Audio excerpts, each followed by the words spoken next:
Hello Woodwards, welcome back to our channel Devintelle. Today we will see how to calculate weight of the product into purchase order. So let's see about that. You can see here module Dev purchase product weight. First install this module, so click on this activate button.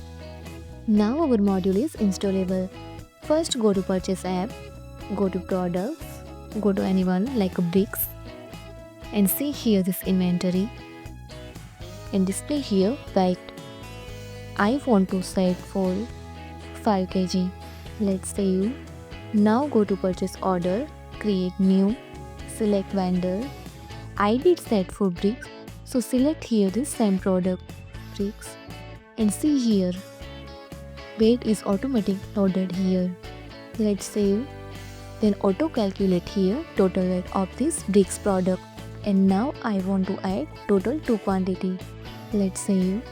So display here weight is 10 and also auto calculate here total weight. If you found this helpful, do it like, share and subscribe. Thanks for watching this video.